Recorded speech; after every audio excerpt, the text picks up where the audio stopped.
Alright Demon Slayer fans, before we start the last episode, I am requesting you all to please like the video to support me and watch the video till end, please, because the destruction of the Demon Slayers has begun with an all-out war, and that is why be prepared to witness the greatest anime of the history. But first of all, in the previous episode, we saw Gaomi's backstory of how he encountered a demon and how he got into the Demon Slayer Corp, but on the other hand, something happened to Zenitsu that he had become a completely different person, and unaware of it Tanjiro proceeds to his final training with Geu but meets Sanemi there, and as usual, he managed to piss off the Beast, so while Beast wanted to vent out his anger, he caught the fly of Nakami and understood the demons had infiltrated, and right at that time, Muzan had found Kagaya and came out himself to finish him off. So what will Hashira do now?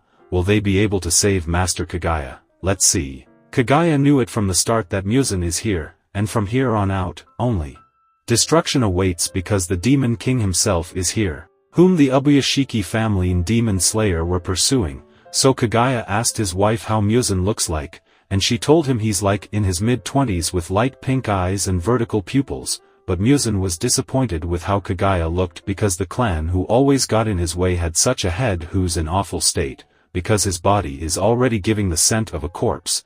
Well, obviously it does, because 6 months ago his doctor said he has few days of life, but yet here he is living out from his sheer will to defeat Muzan, but Muzan is here to kill him. So before he does, Kagaya told him they are of the same bloodline, but Muzan doesn't care at all. So Kagaya said that their clan got cursed because the family produced a demon and that is why their babies were born weak and would die eventually. So they went to a priest who told them a demon has emerged from their clan, so commit yourself to kill the demon.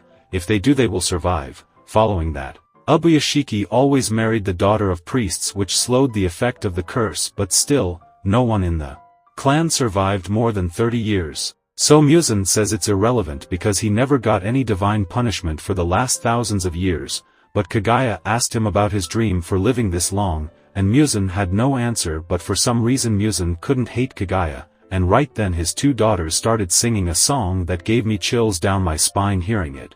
This was literally something when I heard it first time, and as for Muzan, he felt there was no one in the house other than Kagaya's family, no bodyguard at all. And there Kagaya says Muzan dreams of being an immortal, which was right and it will soon become reality if Muzan gets Nezuko. But Kagaya said he knows what eternity is, it's the human will that lasts for eternity. For over thousands of years Demon Slayer Corp had never been destroyed even though many of the Slayers died, yet their will exists, which proves that will is the only thing immortal. Refusing to give up for their loved ones and to protect them kept their will alive. Muzan has always irritated the tiger and for that he acquired the wrath of both tiger and dragon, and even as they speak, the dragon and tiger are watching him, vowing to kill him. That is why even if he kills Kagaya, it won't make any difference, and Kagaya knew if Muzan dies, all the demons would die as well. His silence gave it off, and Kagaya says he had talked enough, but there were some last words left, as he said before he's not important, but still if he dies, it would only fuel the anger of demon slayers. So now, it was time for Kagaya to die, and on the other side, all the Hashira were rushing towards Ubuyashiki Mansion. Sanemi, Abanai, Mitsuri, Michiro, Shinobu, Geu and Tanjiro, all of them, were hoping to reach there in time. But for a brief time we go into the past when Hashira meeting was held. They wanted to have 2 Hashira to guard Kagaya, but Gaomi said he's been saying this for 8 years yet Kagaya never listens, because he says Hashira are valuable resources that Kagaya thinks he cannot use, and Shinobu said that none from the Ubuyashiki clan has even had a bodyguard, and that is why they were all rushing in as fast as they could. But sadly, the time has come for Kagaya, and this explosion left me speechless, because it's one of the most noble sacrifice I have ever seen. The scale of this was just really something else, and the Hashira felt devastated seeing that they are late and Muzan had still survived from this, but it made him pissed because Kagaya sacrificed himself along with his wife and children's, and more so explosive had spikes to slow down his regeneration powers, but that's still not the end. There's more of something that Muzan felt because the hatred of Kagaya runs so deep that he had never imagined that a human could even have that much hate, and what's more is that his wife and children willingly took part in his plan. And right there a blood demon art got Muzan which took root in his whole body making him paralyzed, and suddenly there Tamayo stabbed him in the guts and told him it's the blood demon art of the guy whom he transformed when he first met Tanjiro, and the fist she had inside of him was absorbed by Muzan, but it had a drug which turns a demon back to human. She made it to change the situation with the help she got. Muzan knew she hated him, so he reminds her that she's the one who killed her children and husband, not him.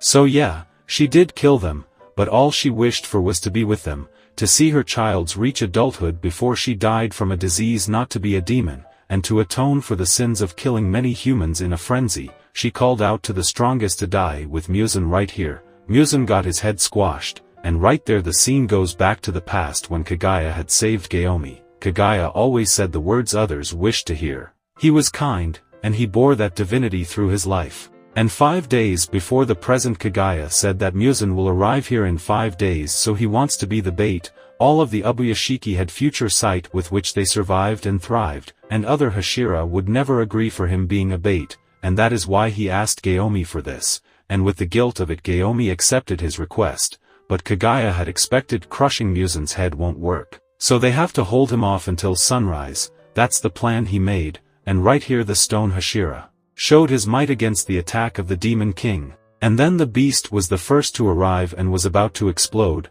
Then Shinobu, Michiro, Mitsuri and Abanai, Geu and Tanjiro all saw the devastating scene, and their Gaomi told everyone it's Muzan. He's really here. So mist, insect, serpent, love, water, wind, and Hinakami Kagura all jumped in at once, but they didn't got him. With a string voice, they all entered the Infinity Castle. And not just them. All the demon slayers that were away from here, they all entered the Infinity Castle.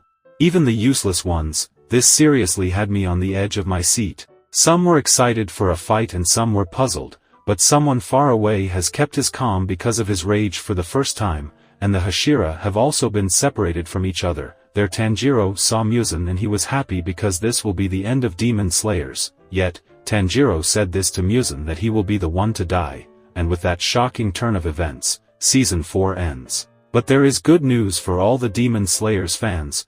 Creators have announced that the Infinity Castle arc will soon be released, but in theaters. But don't worry, it won't be a single part like Mugen Train. The Infinity Castle arc will be released in 3 parts, so be prepared because in the movie you will witness a new level of anime, and that is why subscribe to my channel, because I will be the first to bring out all the 3 parts of the films to you all. Until then, take care.